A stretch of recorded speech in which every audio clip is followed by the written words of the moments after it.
"Sit down," says Rose. She's a portly woman with a stern face.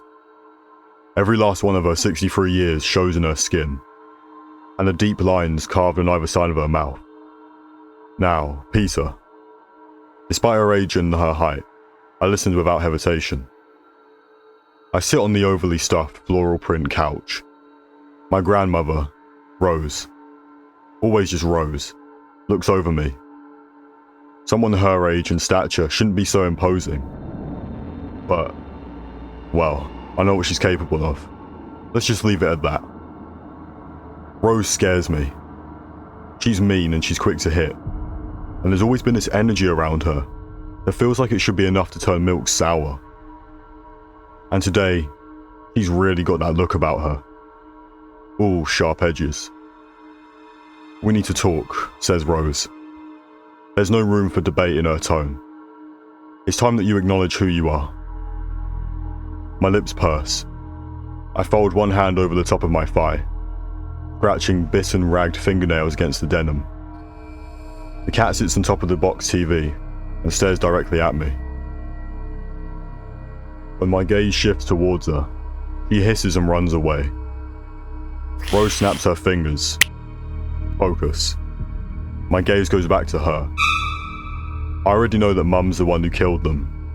All those people at Stonebrook. Rose snaps her fingers a second time. "I'm speaking, Peter. You're listening."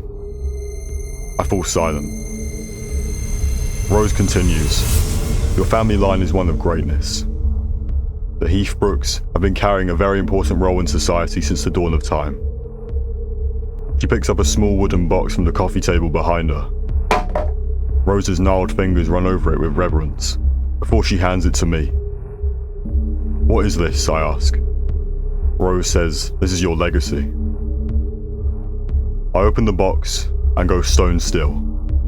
It's a knife, with a blade so sharp that it looks as though it could cut through anything.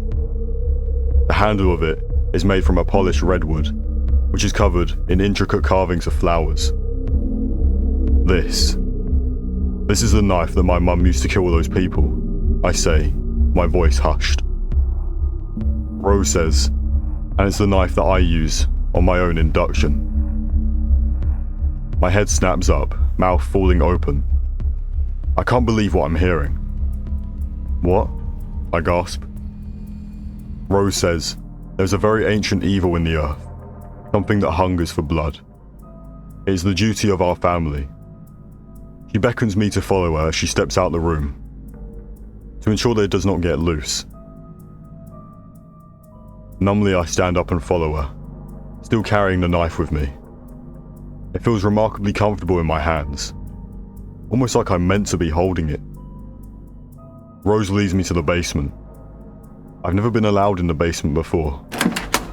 She undoes the lock on the door and leads her way down. Our steps echo. This evil, Anyabasha, can only be contained by one thing: facing its hunger. Rose explains. In the basement, at the foot of the stairs, there's what can only be described as an altar. The large wooden pedestal is wrapped with carvings of snakes and goats. Two massive horns, carved from what only could be bone, rise from the front goat carving and wrap around the altar itself. There is a large brass bowl sitting on it, rust-stained and blood-stained. The air in the basement smells like copper. I swallow hard, but my mouth is dry. Rose, what are you talking about? Should Anyabasha be released, says Rose, he will wreak destruction on the entire world, bringing about the end of civilization as we know it. Children cold in the street, entire cities burnt to the ground. Monsters the likes of which you can never imagine, calling humans to feed their master. She speaks with such devotion. I'm almost certain that she's worshipping the devil, and not merely feeling it. Her fingers run over the outside of the bowl, and then the insides. Ruddy red smudges cling to the pads of her fingers. The only way to keep him at bay, says Rose, is to keep him fed. 100 human lives every 6 months. 200 dead in his name. We tried counting disasters, you know. It doesn't work. There's no intent there. That's why Mum went on that rampage at the club, I ask.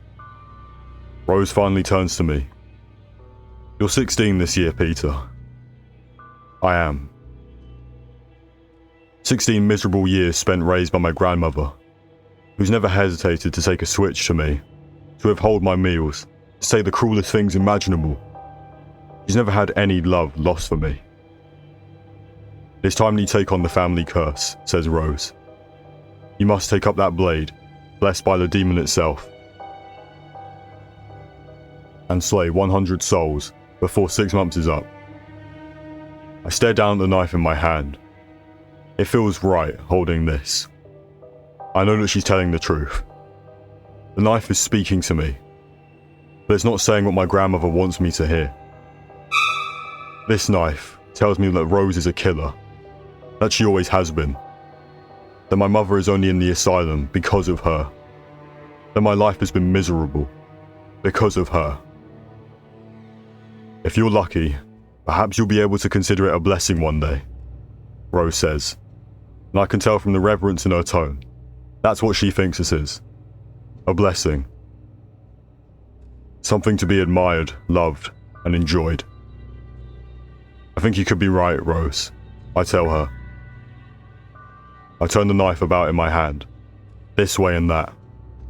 The blade glints, even though there are no lights in the basement. I think that there might be a blessing here. And then I turn to her, grabbing her shoulder with my free hand, and slamming the blade of the knife into the side of her neck. Hot red blood sprays from the wound, and she staggers backwards, gasping. There is a blessing here, and it's the fact that I finally don't have to be afraid of you.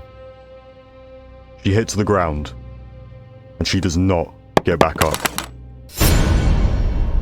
Subscribe today, or beware.